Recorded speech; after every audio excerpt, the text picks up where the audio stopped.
That's what we do, man's on the grind, that's what we do. Ain't gonna stop, evolving our game on a daily basis. Stay on the top of the game, experiment into the win. We ain't gonna lose, the grind don't stop, but I need your boost, I'll see you at the top.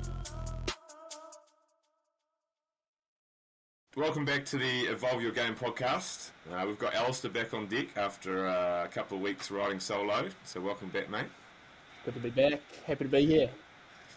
Today we've got a pretty epic guest. I'm really excited to welcome Luke Fiso onto the podcast. Luke's got a pretty epic CV, starting out as a talented rugby player and athletics athlete, and then finding his jam as a CrossFit athlete. He stamped his name as New Zealand's fittest man, winning the New Zealand CrossFit Nationals 6 times, I think. Is that correct? Yeah, 6 times. And competing at the CrossFit Games 2019. Along with this, Luke's a level 3 certified CrossFit coach and owner of 2 CrossFit gyms, one of which is about to open in Petone, Instinct Fitness. And we're led to believe possibly or arguably possesses the biggest calves in Aotearoa. Literally every person we talked to told us about the calves.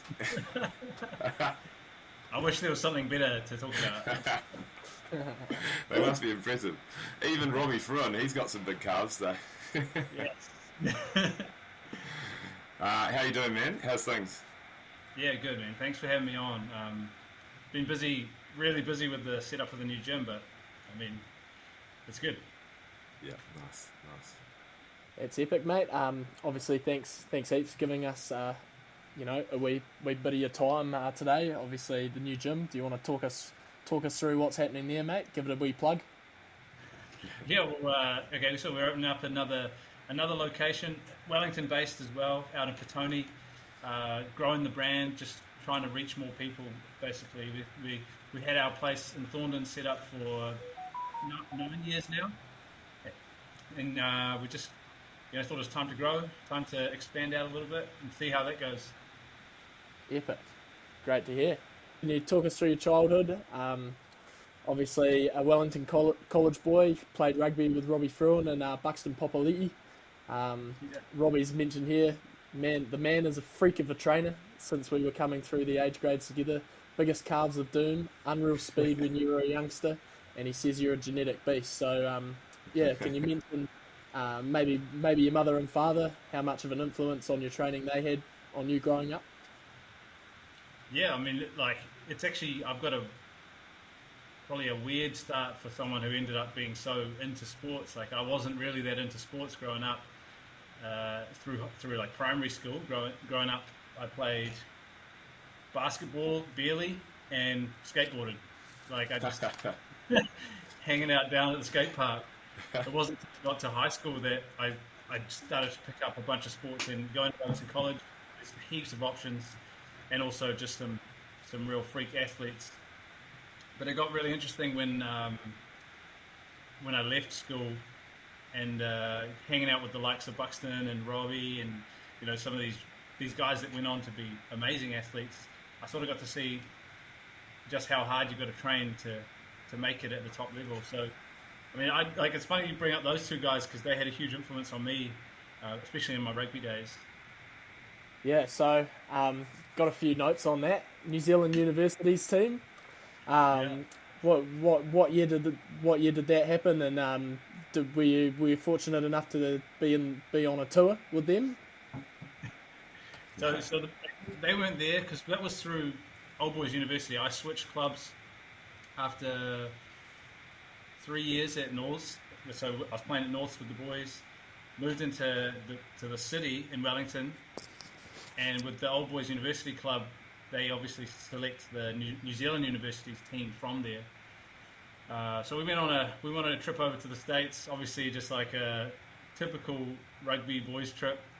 A lot of stories I probably can't tell, but that was an awesome time, and we actually managed to get up over the American team, and they were all we were all in our early 20s, and they were all mid 20s. Yeah.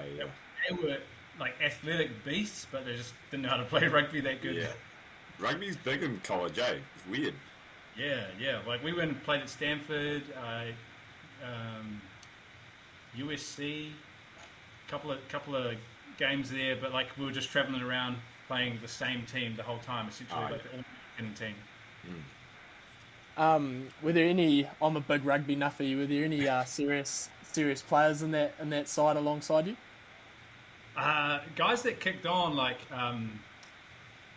Fiso, he ended up going to Crusaders, and then he was Waikato and then Crusaders. Fittest Douglas, eh? Yeah, Fittest Douglas. Yeah. Epic dude. Like Liam Steele was in the squad. Man, I'm like not doing it justice because there were about 6 dudes, at least 6 or 7 dudes that went on to provincial, and a couple guys that are still kicking around like Super Rugby level. Oh, wow. It's just I just haven't thought about it so much. Yeah. Also, your athletics background. You were 6th in the New Zealand hurdles as well. Yeah, man. Yeah, like, I actually really enjoyed athletics. At Wellington College, it's a huge deal. Like we have this thing called the McKibbity Shield. That's 4 of the Wellington-based schools, and it's like I don't know how to explain it. It's like the secondary. To us, it was bigger than secondary schools. Basically, if you like for winning the McKibbity Shield, or even being the top athlete in your discipline at the McKibbity Shield, basically meant you were going to go on and do really well at nationals. So I was, again, I was chasing Buxton there, man. He was a year, like with the way the year groups work.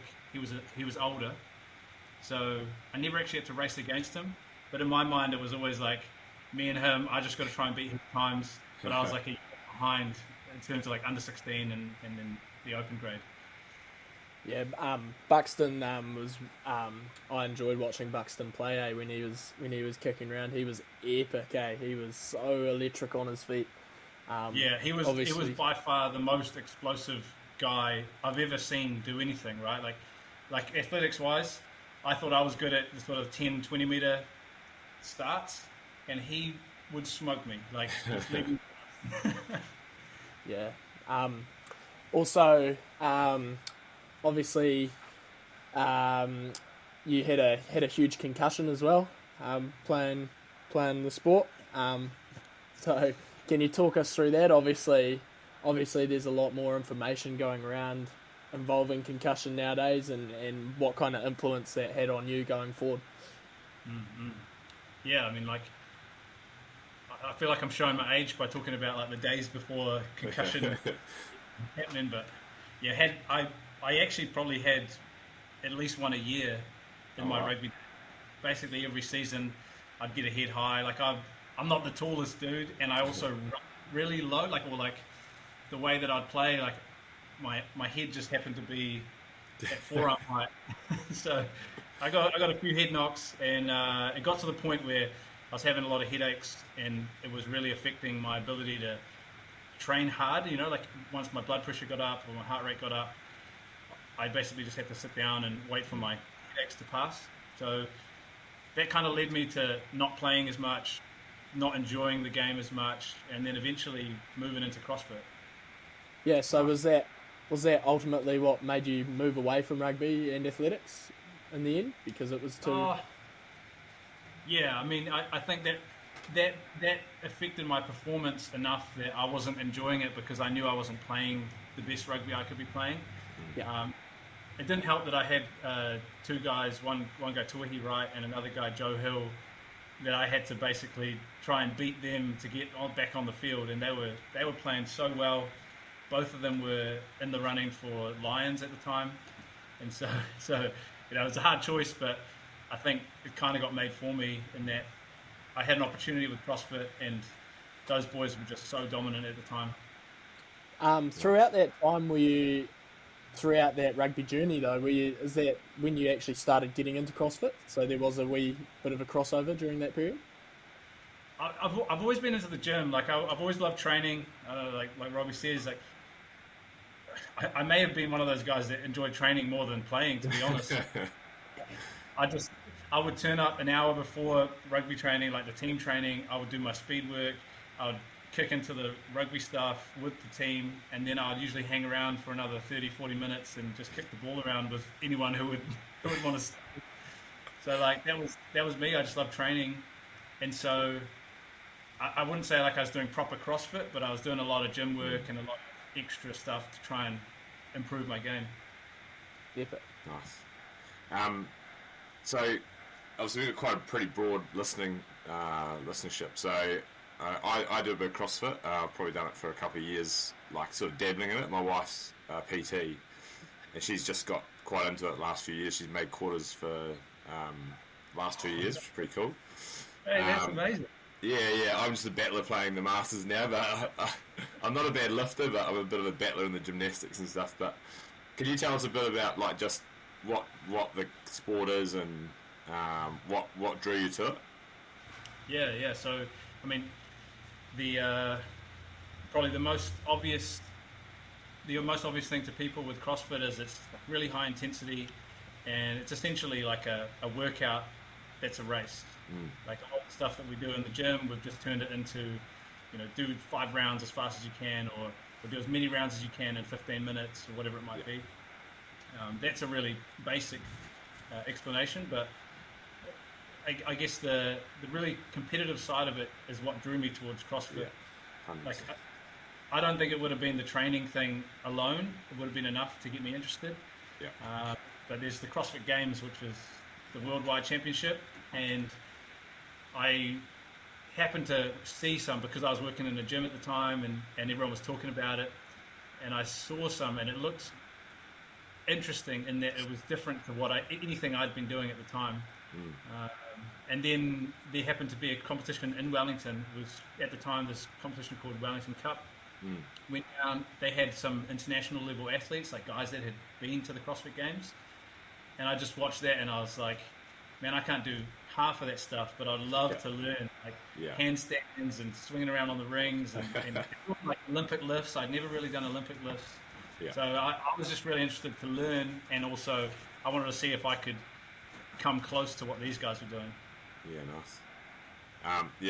That's the same with me, man. Like just the competitive side, and it's like you turn up to the gym and you've got a bunch of mates to train with, like instantly, like, and everyone's at different levels, and I like the best part is like you can turn up and go one session will be like a lifting session and I'll do real well, and then the next session's gymnastics fun, I'll be dead last. Like it's pretty humbling. Yeah. But yeah, like it's pretty, like for those out there who don't know much about CrossFit, to be an elite CrossFitter, you have to be pretty close to elite in Olympic lifting, powerlifting, gymnastics, running, even swimming potentially.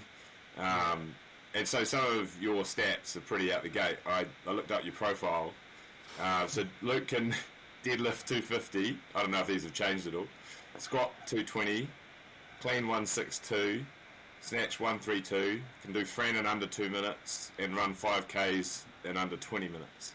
And a 400 metre sprint at 45 seconds, which are all...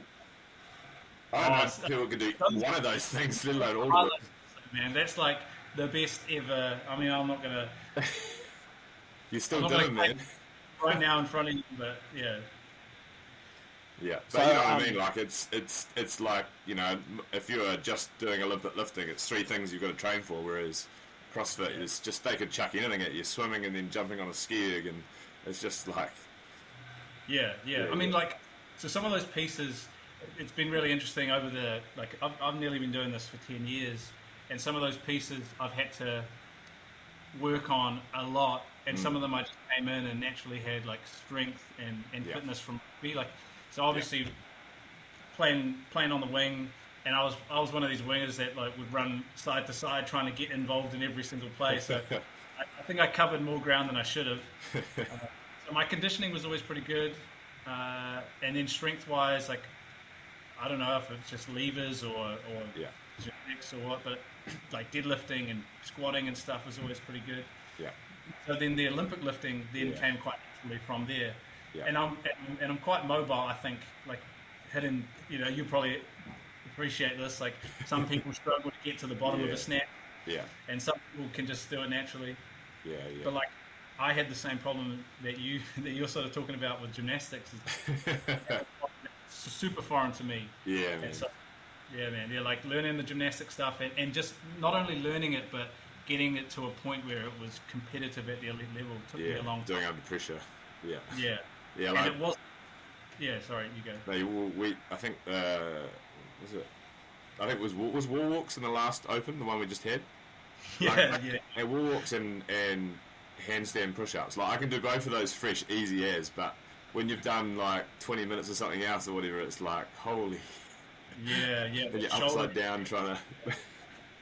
Yeah, I still struggle with my if someone was to program a workout for me, or if I had to go to a competition and it had shoulder endurance, that's when I started kind of worrying. Yeah.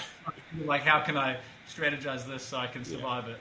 Yeah, even that, just that. Well, actually, we'll bring that up later. Actually, about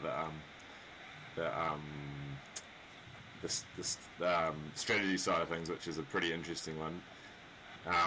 So, just to give it one thing I also like about CrossFit is, you get the Open and you actually get to test yourself against everyone in the world. So, yeah. Did you get about sort of top 400 or something this year? Is that where you were? Yeah, I don't know. It was somewhere around this. To be You're fair, definitely like in the top 500. I finished just under the top 18,000. nice. I'm still in the top half. Yeah, man. That's But you're in the top 1%. So,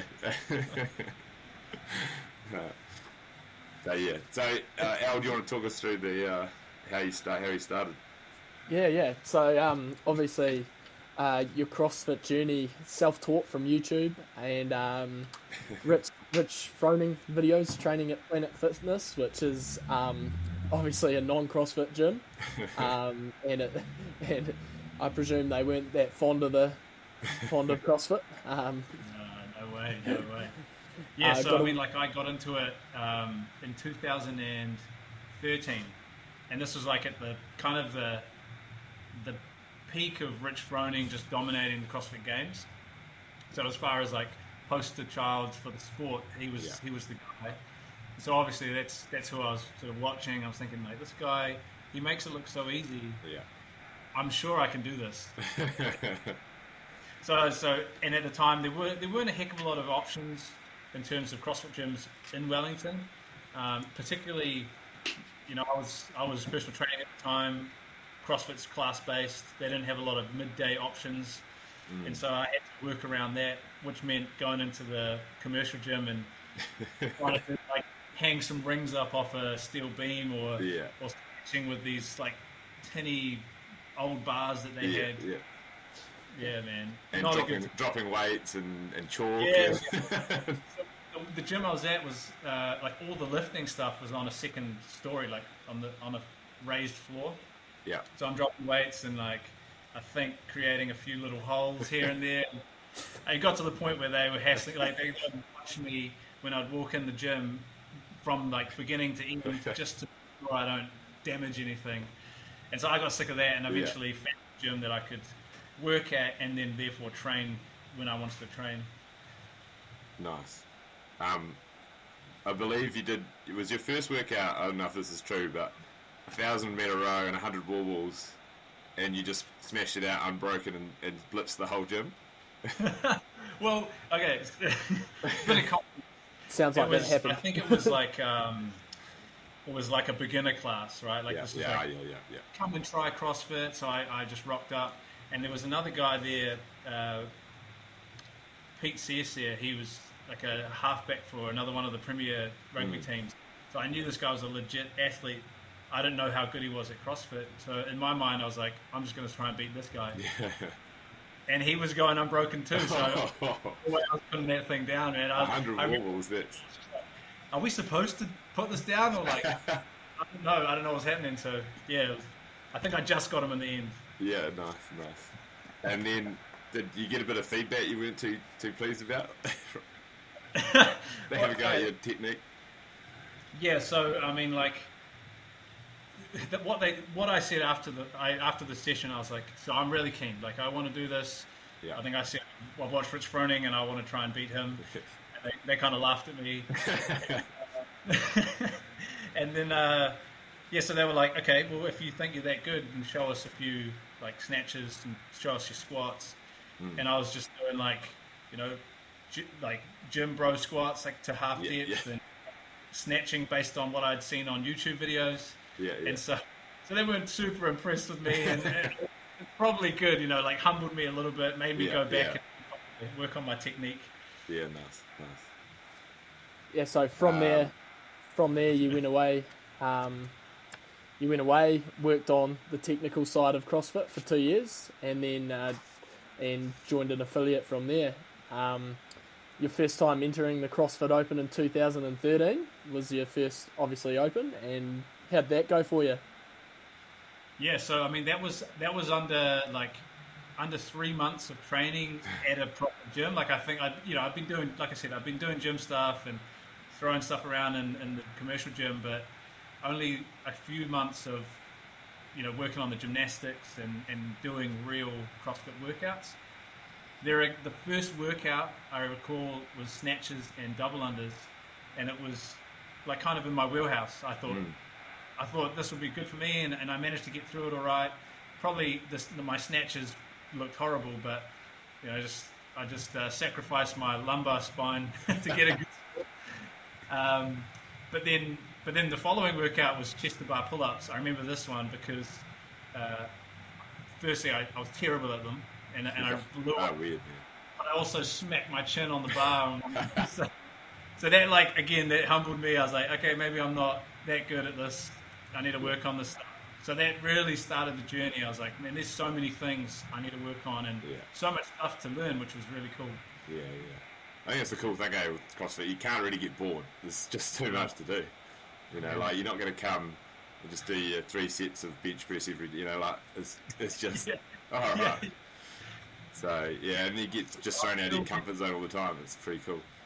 Yeah, for sure. One of our coaches down here, Troy Gordon, I shoulder tapped a few guys, and he told me a couple of stories. So it's a long one, but he said best I've seen is Luke when he was about to break through as the #1 in New Zealand. He was playing with how to attack the CrossFit workouts, not afraid to fail and try if he could learn something. Anyways, he's in the semi-final for the Wellington Cup with one of our athletes. I think he was who was one of his athletes, and there were 3 other guys from the Oceania, like top guys. All been to the games, all legends, and the guy Troy was coaching was pretty good, but it was his first time at that level. And he said that you guys were all chatting about, you know, how we're going to attack the workout, and you were just like, yeah, I'm just going to go unbroken. And they were like, are you serious, bro? Anyway, apparently you went out the gate, and then wheels fell off, and everyone was like, yeah, good one, Junior. yeah. I remember that workout, man. Like, so the two there were, so Troy's athlete Sam Bell, super talented dude, and then there was a guy who also went to the games, Kiwi guy, Kev Manuel, and one of the Aussie boys, Brandon Swan. Like, they were amazing athletes, and I should have taken the cues from them. But the workout was 21. It was 21 deadlifts, 21 pull-ups, 15 cleans, 15 chest to bars, 9 snatches, 9 muscle-ups. I think that was the workout. Yeah, that sounds right, yeah. And so, like, it starts with easy movements, high reps, but easy-ish movements. Yeah. So that was sweet. Like, I went unbroken on those, and it was really good. And I remember getting to the snatches, the 9 snatches at the end at 70 kgs, and that was pretty heavy for me at the time. Yeah. And just failing and looking at these guys doing them. Like, they just schooled me, you know, like they were breaking up the earlier sets, and I thought, man, I've got these guys. When it got to that last one, they were then going unbroken, and I was failing 1 rep at a time, you know. Right. So, again, learning, like, it was great for me to just, that's what the elites do. Yeah. I need to change something. Yeah, nice. He said also a couple of years later, Luke's at the games as the #1 New Zealand. He said he spent a long time learning, trying loads of new things, and just got really good at the sport. He said you're really smart character, super observant of what's going on. And he said that story will always live with him. How you played the long game, like making the games. It wasn't just the outcome of the comp. He said you've also been to 2 comps where Luke has gone from the bottom to finish top. And he said you've got a real button you just push and you can just smash out and get out of holes to take it out when you have to. So he said you're a real tough mental headspace, and you can crank it out when needed, which is really good. Probably something we'll lead on to shortly. Like, what sort of stuff did you learn in terms of the mental side of things? Did you have any like mentors or sports psychologists or anyone that helped you with that sort of stuff?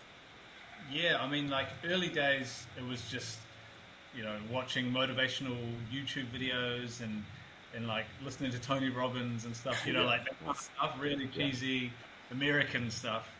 But it wasn't until I was heading into the games in 2019 that I actually worked with someone. Like I guess years it's been a matter of like I'm super stubborn, and I do like to win. I admit I like winning, so anytime I step out on the floor, that's what I want to do. But like Troy alluded to, sometimes it doesn't work out so well from the start, and in CrossFit you kind of have to be good at so many things that you can't expect to win all the time. Yeah. But what tends to happen is across the weekend, or like as the workouts, as you progress through the weekend, they get more and more specific to CrossFit, and the points table balances out if you're good enough at everything. Yeah. But yeah, so in 2018, leading up to the 2019 games, I had a feeling that was a big hole of mine, and so I reached out to one of the members at the gym who had some contacts within Wellington Rugby. He put me on to a guy, Arden Parrott-Davis. He was the mental skills coach for the Lions at the time, and I think he's with Hurricanes now. And yeah, we spent a couple of sessions together really drilling into why do I do this?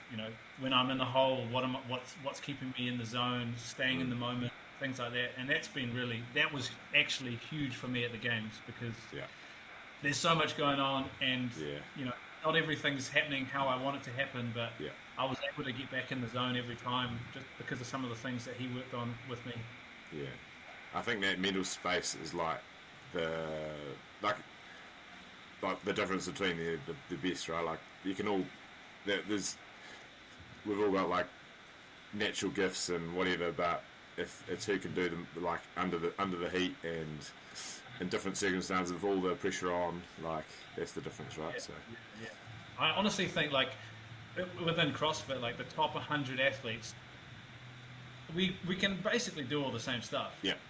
But it's the guys that can turn it on at the right times. Yeah, and just get in the dark space for longer. Yeah. Yeah.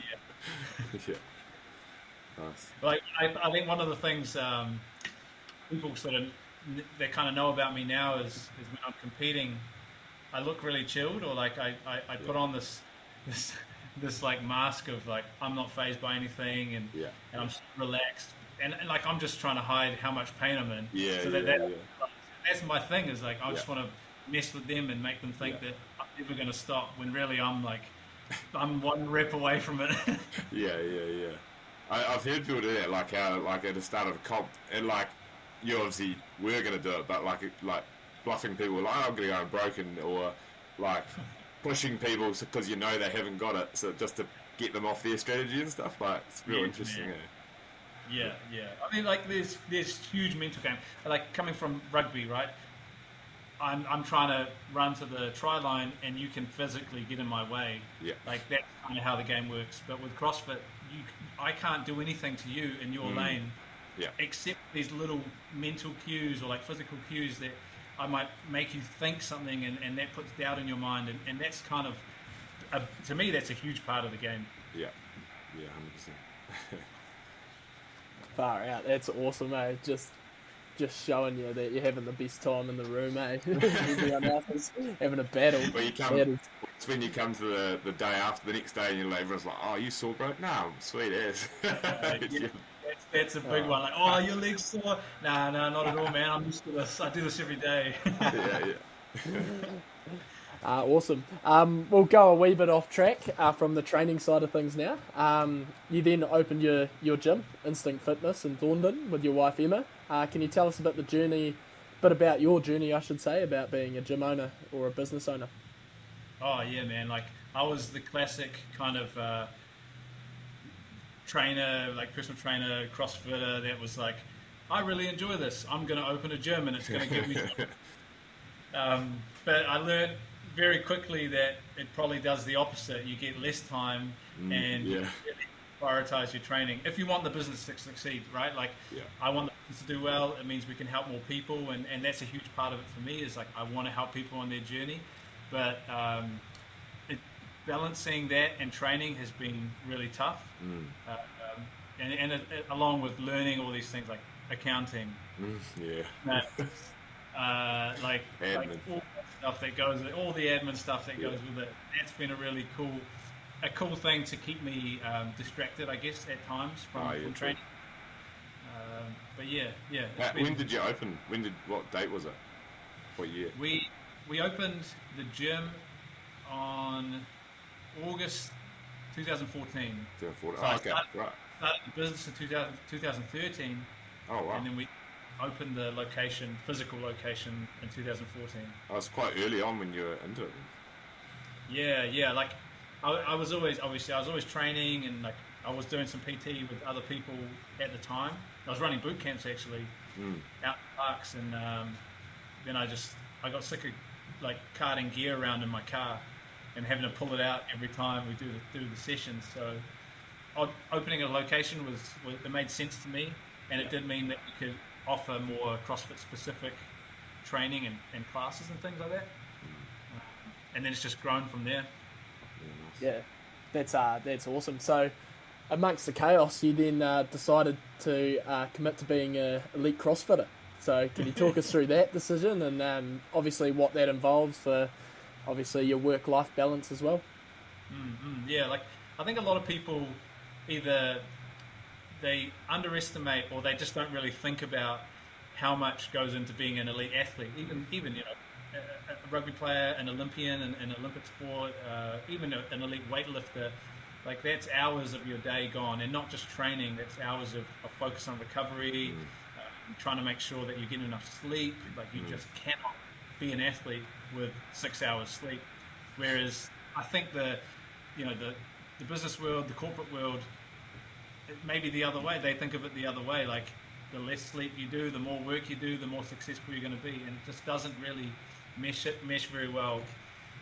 So having to learn some of those lessons myself, but also trying to find other people that are in the same position. It's been an interesting journey. Like there's not a lot of guys out there doing the same thing, and I've seen a lot of athletes open a gym and then that affects their training, or a lot of gym owners try to become an athlete and they struggle to find the balance as well.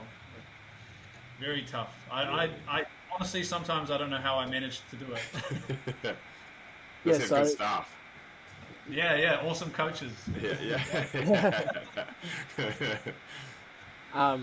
So if you could give me, because I'm just real curious to know about the balance side of things for you, Luke. So what are the three most important things that give yourself balance? Three most important things is definitely spending time with my wife Emma and our dog Apollo, like just getting time out for her. Making sure I train, like if I'm super busy and I get stuck working, then I can forget about training. I can lose track of time and spend the whole day on the laptop.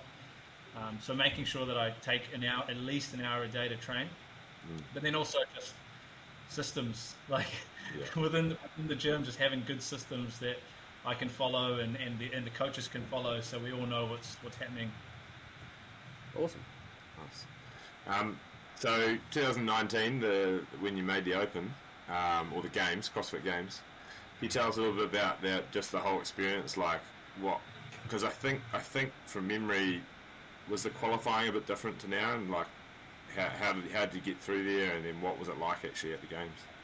Yeah. So that year they started this new thing where rather than qualify as in a live competition, with the top guys in Oceania. That was how it had been done in the past. Basically, go from the top 30 in Oceania, 3 guys get a spot, and then you get to travel to the States. In 2019, they switched it so that if you were the fittest in your country, you were first place in your country, you automatically qualify, but you can still participate in those other competitions and sort of see where you're at. Yeah. If you miss out, that could be your opportunity to qualify.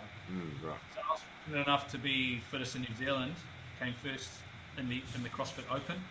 That meant that I had an automatic spot to qualify for the games. And I still went through and did the competition in Australia against all the Aussie boys, and I placed 4th at that competition. There was there was the Australian champ. He was there as well. I think he was 2nd, and then there were the other two guys, the Aussie boys, that were really battling for that first place spot. So it was a weird situation being there, knowing that I'd qualified. Like, I didn't have to do, I didn't have to sell my soul on the floor because, I'd already made it. Yeah. And then, so fast forward to the games, that was probably the most unreal experience I'll ever have in my life, I think. Like, it was amazing. Was it at the ranch that year?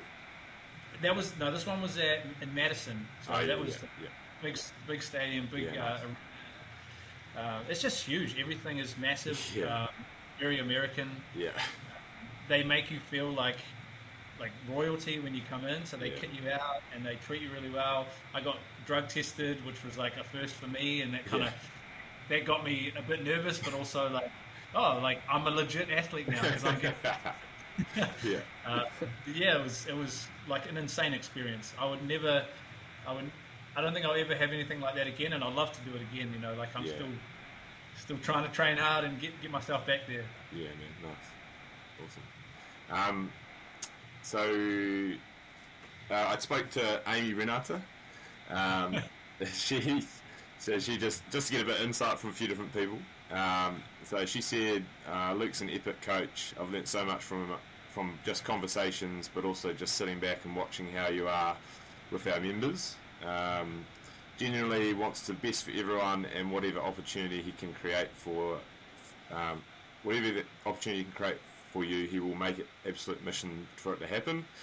Very, very passionate and ambitious leader. He's the guy that has 100 tabs open. I can relate to that. With big goals for the business and your personal life. So,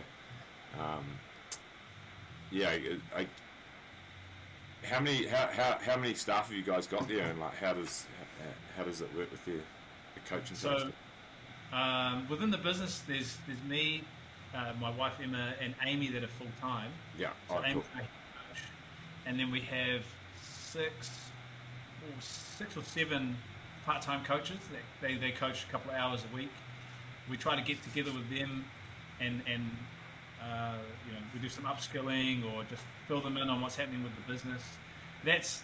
Talking about things like rowing as a business owner, that's something that I've had to really work on, is like being a leader in the business. Yeah. I'm the kind of guy that I'm quite happy just to put my head down and do the work, and I think that's got me really far in certain places.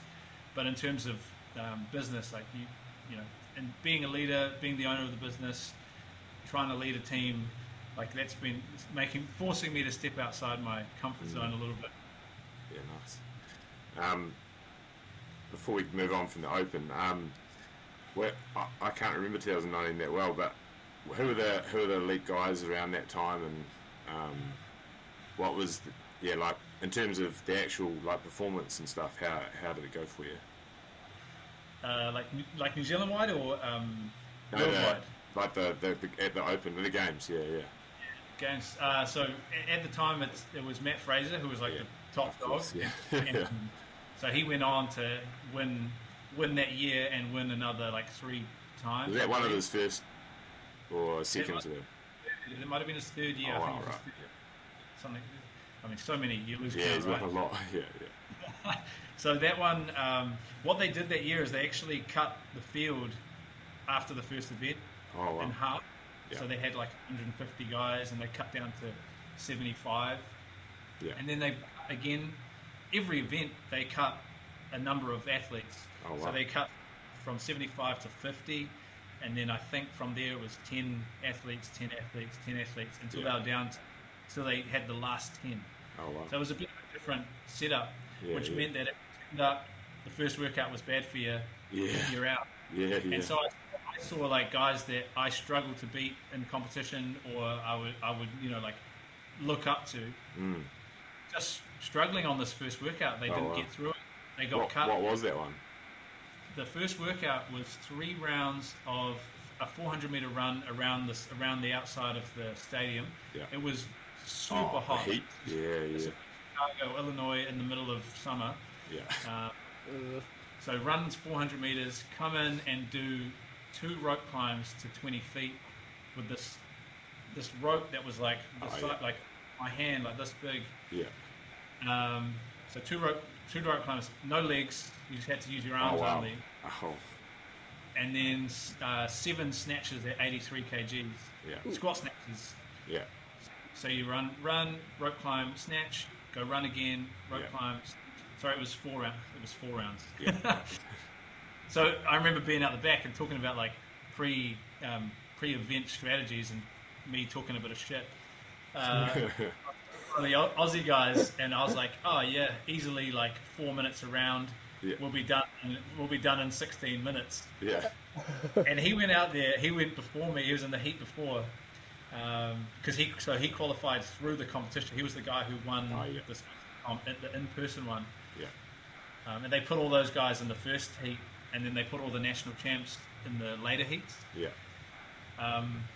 He went out there, did really well, but I think he just finished it in like 19 minutes. And I thought, oh, dude, that's okay, but we said 16 minutes, so I'll be able to beat him. Yeah. And I was the last dude to finish within the time cap. I finished at 19:59 or something like that, just 20 minutes. Yeah. And it was just, the heat was unreal. Yeah. It was thicker than what I'm used to. Yeah. I got a couple of like no reps from the judge, and it threw me off. Yeah. And this comes back to some of the mental skills training, like, okay, just stay in the moment, man. Just finish out. Yeah, crazy. That is hectic. Obviously, the coaching side of things is a huge passion of yours also. What actually led you into coaching, and what actually makes you tick as a coach? And obviously, you've discussed a wee bit of your leadership qualities as well in your gym. So. Yeah, man. Yeah. I do want to talk about the coaching. Like, I love coaching. Coaching for me is, I always kind of say, the competing is for me, and the coaching is what I do for everyone else. Like, I enjoy competing, but I know that doesn't really do anything for anyone other than, someone to chase maybe, or someone to beat. But I just want to give back, and to me, coaching is the way that I do it. What really drives me, I guess, is, and I don't want to hurt anyone's feelings, but I had some pretty shit coaches growing up, like, classic kind of mum or dad coach that they just come down and want to look after their kid, or or they don't really know what they're doing, so they just yell at you and make you run up and down. And so I sort of thought, I'd love to be a coach for someone like me who wants to do well, but they just don't have that connection with anyone. Yeah. So whenever I'm coaching, or whenever someone's coming into the gym and they're keen to go for it, they want to do it, like they want to take CrossFit seriously, or even if it's another sport and they just want help to get fitter for that sport, I want to be the guy that's like, hey, I believe in you, and I'll do everything I can to get you there if that's what you want to do. And then I kind of then stand back and say, like, it's your turn to do the work now. Yeah. Like, and I'll always be there, but you got to do the work. Yeah, nice. Yeah. That's kind of like why we started Evolution Sports, man. Like, the cricket is shocking. Like, you imagine it's one-on-one in terms of the coaching side of things, and the parents, not always, there's lots of great parents out there, but there's so much, like, standing in a net and dad's just literally going, you did that wrong, that's crap, that's wrong. It's like, it's like, and how do you do it? Personally, but but I had quite a few parent coaches that were just, as you said, like, not that qualified or didn't have much experience, and it's such a massive, like, what sport's done for us. Like, it's a shame you see how many drop off because they haven't had a good experience, so that's the same reason we started, so it's pretty cool. It's so rewarding, as well. Yeah, man. Awesome. I mean, like, I know in myself that someone's done this to me. It must be someone who's done this to me, but I get so nervous when I have someone watching me now. Like, athlete, even today, if I had someone over the top of me watching my reps and, you know, there in a coaching sense, I tense up, I start making really obvious mistakes, I can't do what I normally do. And yeah, it sucks, but I mean, I figured out a way around it, and that's just like close the door, train on my own, and just like do my own thing, and hope that it works out, right? Like, I'd love for that to be the other way around for some guys, and I really hope that the members that we have in here, and any athlete that I've sort of come across, like they actually feel like I care about them enough, like I'm invested in their development, you know? Yeah, nice. Yeah. So much can be done through language as a coach, eh? Like you said before, Dan, it's you're doing this wrong, you're doing this wrong, you're doing this wrong. It's not that, it's how can you do this better? Like, it's so vital, the language used, especially in young athletes as well. It's just, it's mind-blowing, some of the stuff you hear, eh? Horror stories. Yeah. I mean, I think it's just natural. People that don't know how to coach, they point out what's wrong because it's the easy thing to do, right? But that's the actual art of coaching, and I think having the technical skills is a very small part. It's so much more about the relationship and the building rapport and building confidence. You know, like it's especially in the gym, right? Like I think personal trainers, I think their biggest probably hurdle is just making sure they get in the door each week. You know. Yeah, man. Yeah. Anyone could write a program, but not anyone, but you could get a ChatGPT can write your program these days. Yeah, man. It's just consistency, right? And it's hard to be consistent if the person that's there when you turn up is yelling at you and telling you that you're good. Yeah, and that's what cool thing about CrossFit too. Like it's not only your coach that's helping you out; it's the old mate next to you who's done it a bit longer, or even sometimes the people who are less confident. Sometimes they're the best cheerleaders as well. Yeah, man. They just love that. They love seeing other people doing well. It's really cool. And it's cool how, like, even just getting down, like, we're doing Masters HQ this week, so that's tomorrow on Saturday. Okay. And it's weird, like, I was thinking it the other day when I was watching a comp, and I was like, imagine if we just came to the gym and just watched people train, how people would think they're so creepy, but in CrossFit it's like so different. Like, it's a sport and you're there. Like, when we're in the gym and someone's doing, like, a qualifier or a competition, and we're sitting there and I'm thinking, like, people probably think this is really weird, but we love this shit. Like, what else would we do? This is what we do. Yeah, it's cool. Nice. We've kind of already covered it, but we said about, like the mental side of things. So is there any sort of strategies or things that you would suggest for, like, people starting out or wanting to go a bit further in the sport, in the mental skill space? Yeah, for sure. Like, one of the things that stuck with me when I was working with Arden was having your why. Like, why are you doing this? And really digging deep into what it is. Like, I could say my why is I want to win. Yeah. But when it starts hurting, is that going to be enough to keep you going, right? And so connecting with something like, for me, it was I'm doing this to motivate the people around me who don't believe in themselves. Because I always found, like, growing up with the dude, like going back to Buxton, like, we lived down the road from each other. We spent every day after school hanging out and training and, like, curling some dumbbells and kicking the ball. And then when he took off, in my mind, that was like, well, he's done it. Yeah. I could too. Yeah. And so when I'm training or when I'm competing, I just want to have people be able to look at me and see me and know what I've done to get there and think, I can do that too. So when I'm training, when I'm competing, that's my why. Is like, I'm doing it for the people around me. And it as cheesy as it sounds, like, that really does keep me going when I'm hurting real bad. I'm like, I don't want to let people down. I don't want people to think that, like, I don't appreciate all the support that they've given me. I'm going to kill myself before I give up on this workout, Yeah.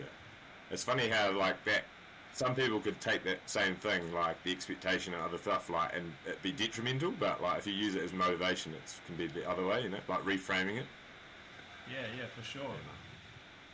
One of the other things, one of the other sort of tactics that we had, so there's the why, and then having like mantras within the workout, like physically saying this out loud. So I got it's again, I feel silly saying this because it's probably things that people don't realize that I'm doing. But if you watch me, you might even see me doing this. When I'm hurting and I'm struggling to breathe, I start saying to myself, like, every breath gives me power. Yeah, nice. And that keeps me focused on my breath. Yeah. And just thinking about, like, rather than thinking about how much I'm hurting or like how hard the workout is, I'm thinking about how much energy or how much power I'm getting from breathing. Yeah. And then the last one was like a physical, like a truly physical thing, like clapping my hands or stomping my feet. You know, some people do that. Yeah. So my one was just literally clapping my hands before I'm about to do something that I may be stressed about, or, you know, I've messed up. So, you know, I just clap my hands, and it's kind of like that whole thing of chuck it in the bin, move on. Yeah. Yeah, nice. We, I know, like for rugby, like a few hookers that when they throw the ball and if they miss their line, they spit. It could be like a way of just like, right, that's gone, you know, or something, just like a throwaway. Yeah, man. I reckon there's heaps of those little things that like some people either aren't aware of from the outside, or even the athletes themselves aren't aware of, but they're huge. And if you can actually harness them, like Arden made me realize there were a few things I did naturally that were obviously keeping me in the zone. But when I'm not staying in the zone, or when my mind's wandering, all I need to do is do those things. But if I'm not aware of it, how am I ever going to know? You know? Yeah, I think the awareness is such a massive step. Like, just so many people aren't. We're doing a 6-week course at our gym on mental skills, and half the stuff is real basic, but people just haven't put any thought into even thinking about that stuff. They're so busy just trying to survive a workout. Even just the breath stuff, like, it's so basic, but most people breathe terribly. Like, have you ever used those breathing restrictors? Yeah. We bought a few of those the other day, and that was quite a good. It was tough, but it was good fun. Breathing's huge. Like, I again, leading up to the games, I ended up working with a breathing skills coach. Nice. Yeah. And it was my dad who gave me a hard time. You know, being the supportive father he was watching me comp, and he was like, first thing he said to me after I, finished the weekend was, "You breathe wrong." Yeah. I was like, "What do you mean I breathe wrong?" But it made me go and search for an answer, and I went and found someone, and that was life changing as well. Yeah. Even just for like everything I do. Yeah, 100%. Awesome, Luke. I just want to discuss. I'm real curious to know what your week looks like, training wise, when you're preparing for an event. Yeah. So I mean, like, we kind of periodize, I guess. Like, if you think of it in the traditional sense, you might periodize year round for one big event. We kind of do like mini cycles through the year. If I'm about 6 to 8 weeks out, I'll be right into my proper like preparation cycle. That usually is 2 sessions a day, 5 days a week, and then there'll be a 6th day, which is a long active recovery session. And I always try and take the 7th day off, like a Sunday, have a full rest, because honestly, like, the training that we do is so intense and so hard that if I tried to do anything on that day off, my next week is going to fall apart. And so those training sessions are usually 60 to 90 minutes, lots of skill work and strength work, and then the workouts themselves will get more and more intense the closer to competition we get, the more and more like competition intensity. Do they get shorter, or? Yeah, like more specific, I guess. Yeah. Like, we start off with a wide range. We might do some really short burst stuff or interval type stuff, and have some really long 60, 90 minute sessions. And those start to drop off, like the volume drops off, and we get to CrossFit is typically within this 10 to 20 minute window, like the majority of workouts. Some people might argue otherwise, but I think that to be successful, you just really need to be good in that window, 10 to 20 minutes. Yeah. And you'll get away with, struggling at the longer end or the shorter end. Yeah. Because 6 out of the 8 workouts are right in your wheelhouse. Yeah. So it just gets it narrows down into that little band of about 10 minutes. Awesome. Also, on that, so what about your diet? So obviously, with all that training comes fuel. So you must eat a lot. And how important is your food for recovering from these trainings? Yeah, well, so we're actually doing a nutrition challenge in the gym coming up soon, and so I've been trying to share with the members like what my diet's like, and it's made me think a lot more about it. I mean, I've worked with nutrition coaches in the past, and one thing that's always been highlighted or I've been aware of is that I don't eat enough. Like I'm probably always at a calorie deficit for the amount of training that I do. The way that I probably get around it is I drink a lot of my calories. I drink a lot, like I would just smash carbohydrate drinks, Powerade, Gatorade, whatever it might be. And then I just end up binging in the weekends when I've got catch up. Yeah, I'm just catching up. So, but that has worked for me, and something I learned from one of the nutrition coaches I had was don't freak out about the daily, intake, the in and out per day. Just look at the week. If you make a mistake through the week, at least try and fix it up in the weekend, but don't stress out so much about it. Cool. So I got a couple of other insights. So Dave Wiggins, good man from Christchurch, he got some gold questions actually. So he said, so CrossFit operates in two distinct spaces. You've got your fitness for the general pop, everyday guys just trying to get fit and strong, and then you've got it as a sport. So the guys that are trying to compete at the games or national level or higher. And usually you're either doing the gym ownership and training or you're competing, whereas you're doing both, which is pretty out the gate. As you said, like it's pretty tough. So he just said, I think, you're owning two gyms, or soon to be two gyms, and one of a handful of level 3 coaches in New Zealand. He said, so I want to know why you chose that path and what that journey's looked like for you and Emma. Yeah, I think I should maybe get Emma on for that. To me, like I said, the competing stuff was for me. It was always for me. Like it just scratches an itch, like a competitive itch that I have. I want to do well. I want to test myself constantly, and I like the idea of CrossFit that it's very objective.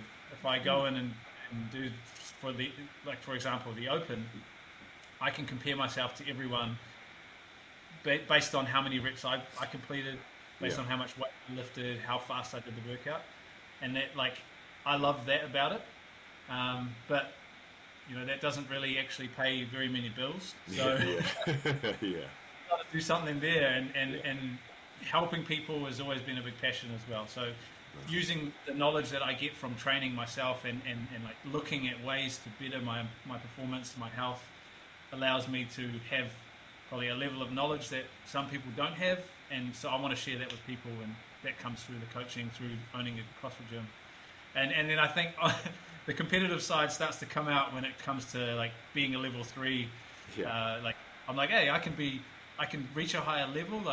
How many guys have done this? I'll go as far as before the exam, I chuck my hand up and I'm like, what's the fastest time someone's done this in? And they're like, it was 8 minutes, but don't go as fast as you can. Just get okay, 8 minutes. Watch me. 10 questions for time. Pass the test as fast as possible. That is awesome. And then that feeds into business too, man. I think business is a competitive realm as well. Trying to run There's so many gyms out there, right? Dude, yeah, and you just want to do well, but at the same time, I want to be the best. Nice. I'm trying to do the same thing with owning an affiliate as well. Nice. The other question he had was he'd like to. He said it's quite topical right now. Is how the pathways to compete structured. So you've had different models competing over the last 10 years: regionals, sanctionals, semi-finals.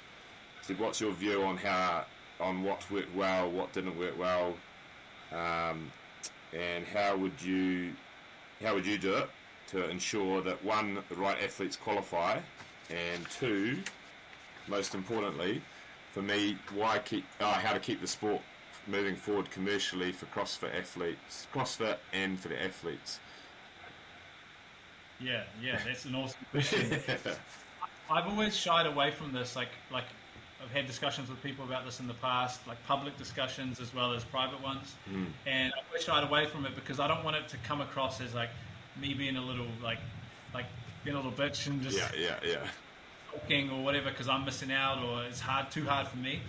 But I mean, honestly, I think that consistency is the main thing. They just need to have it's changed so much, and that's a problem in itself. It needs to be more consistent. It's confusing for the spectators. Yeah. It's hard for athletes. It's just to a point where, we are in constant fear, I guess, of it changing next year. Like it honestly could. So it'd be good to know that at least that it's consistent. It's going to stay the same for the next 10 years. We know exactly what the standards will be. And then, like, in terms of finding the right athletes and getting the right athletes to the CrossFit Games, I still think they're missing the mark. You can, if you look across it, for example, the Open, which is worldwide and everyone can participate, the guys that place top 100 or top 50 or even top 30 aren't necessarily the guys that end up getting to the games because they filter through a couple of other competitions to get there. And by the end, if you've got one area, one region that's stacked with guys that are really good and another area that's not so strong, they still get a spot, and they take a spot away from this other region which is really strong, which is unfortunate because that's a guy that could do well, but he's not even getting the opportunity. And I think that's a little bit the case here in Oceania. Like, I think there's a few more athletes that would do well if they had the opportunity, but they want to keep the spread. They want to have a bit more of a global participation rate. Yeah, right. Yeah. Nice. Tough question. Who's going to solve this? I don't know. Yeah, that's it. Awesome. Obviously, we've already discussed it, but the second, your second gym has just opened up. So, is there anything more you want to mention about that? Obviously, it's been a bit of a project for you. So. Yeah. Well, I mean, like I say, like I want it to be the best. I want Instinct to do really well, and I want the gyms to do really well. And I'm super excited about what's going to happen with this because it's something that's been like in the back of my mind, or like I've been working on for probably a good part of 2 years. And if it goes well, no promises. I don't want to like say anything out of turn, but I do plan on continuing to go along this path of expanding and trying to grow the business. I think we've got good systems in place and good people in place, people like Amy, people like our coaches. At the point where I trust them. I trust them. It's a crazy thing, the first time it ever happened, to just walk away for a day or for a weekend and know that the gym was going to be okay. It's almost too easy, And I love it. It's great. And I hope that we can get to the same point with Petone. And if we can, then we can continue expanding. The empire. Nice. Congratulations, mate. Awesome. Yeah, man. It's awesome, mate. Yeah. So we opened up a few questions on the Instagram. A couple of... JP Tocker asked, how often do you train calves? So he thinks that he thinks I do it all the time. Yeah. But I mean, my old man has bigger calves than me. He got the genes. That's all it is, man. That's all it is. Nice.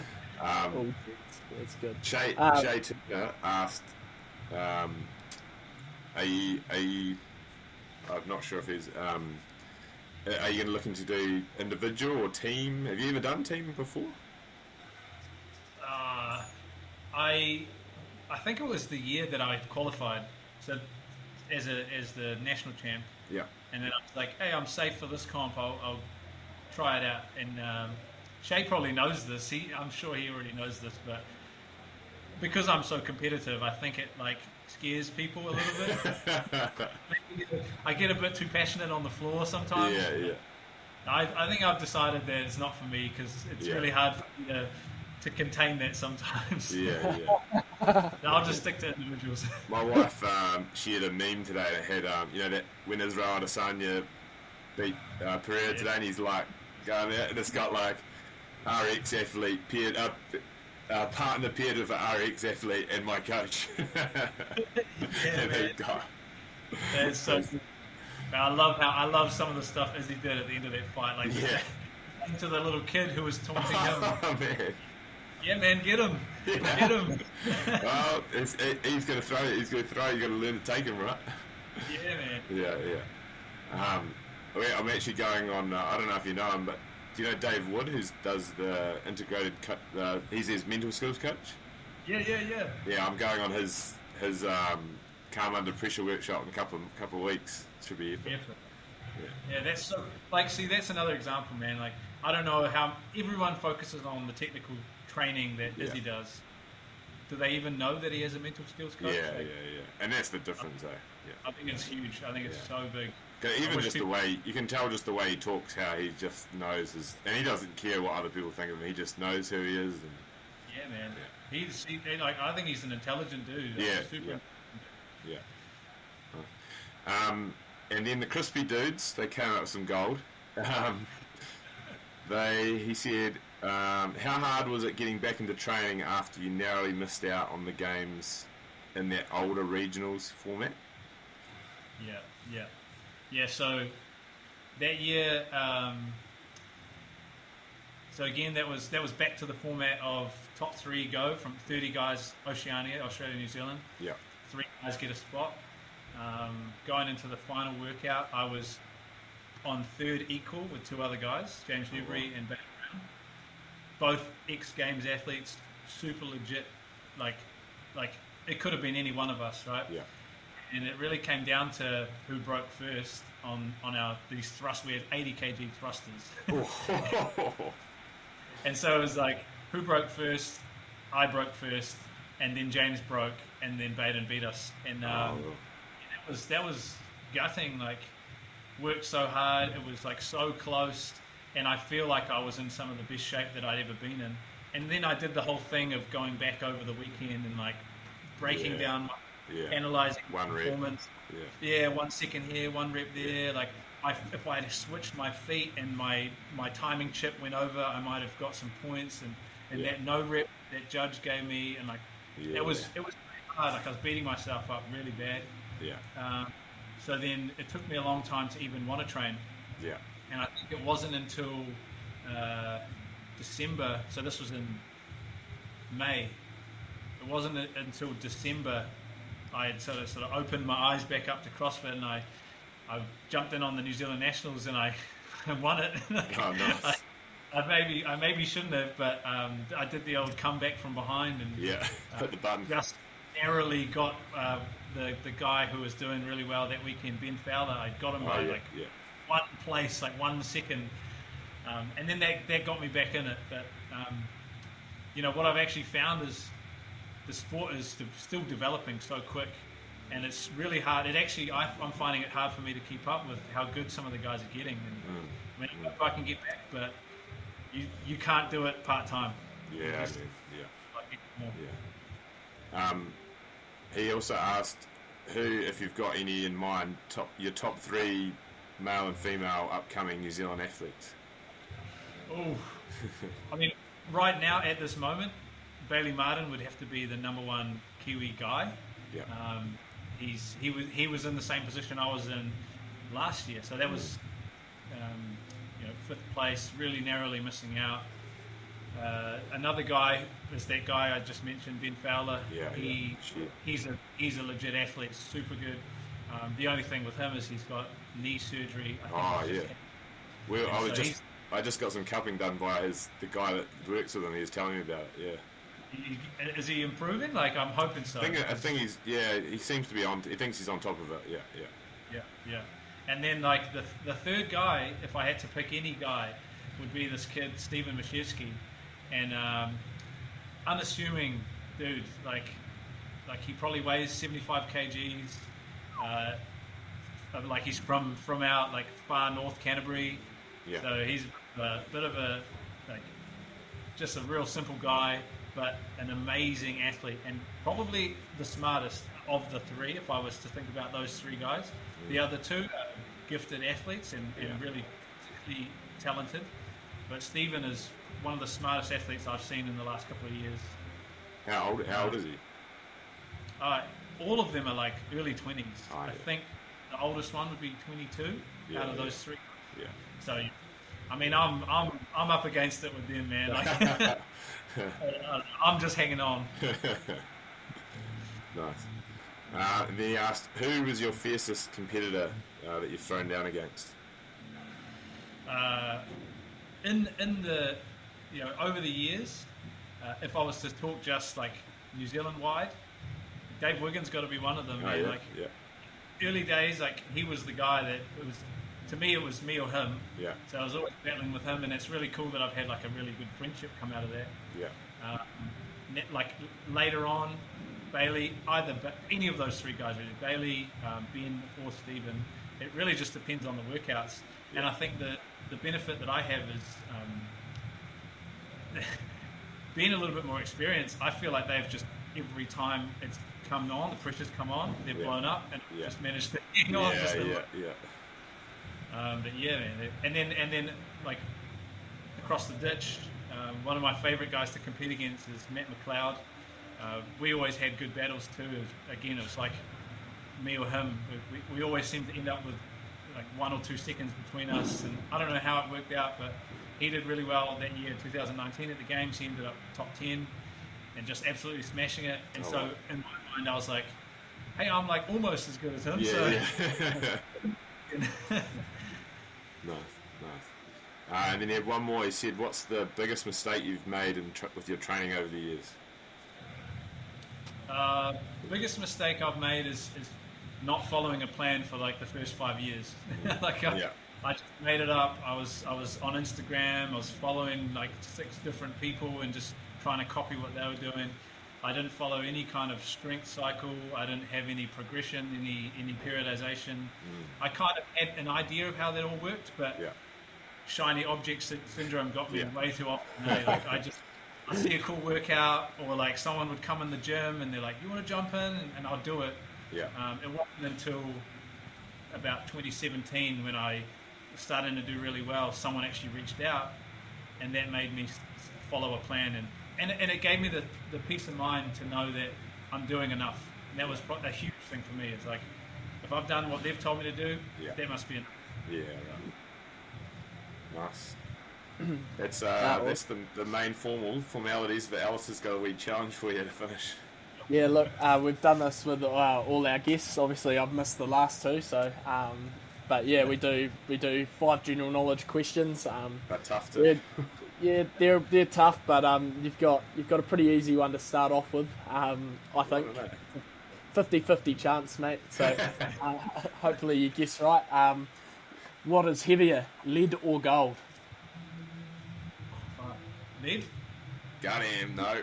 No deal. I told you it wasn't that easy. That's the easiest question, I think.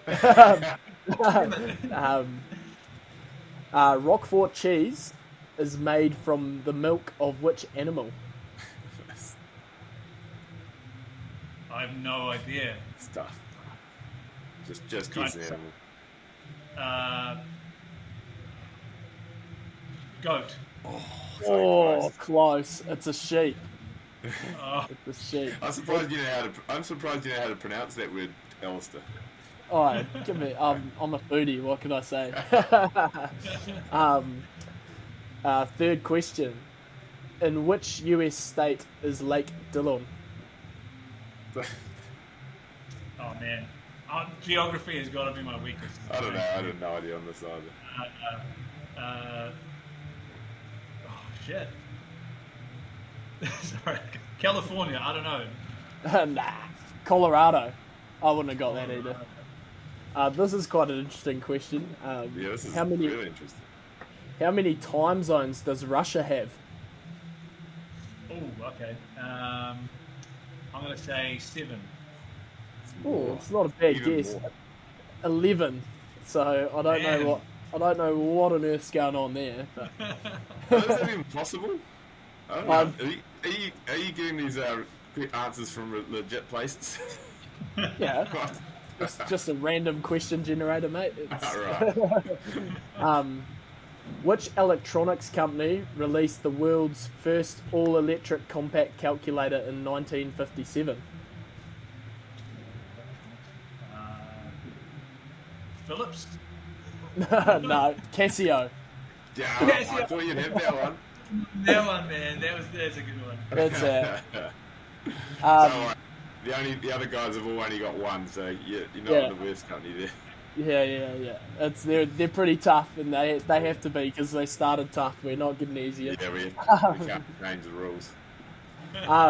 Anyway, mate, just from me, thanks so much for your time this afternoon. I've certainly learnt a lot, and especially in the leadership and obviously about what you do and what makes you tick. Because I'm not much of a CrossFitter, and I didn't happen to know too much about it. So I appreciate you explaining it like the CrossFit for dummies for people like me and those tuning in that don't know too much about it.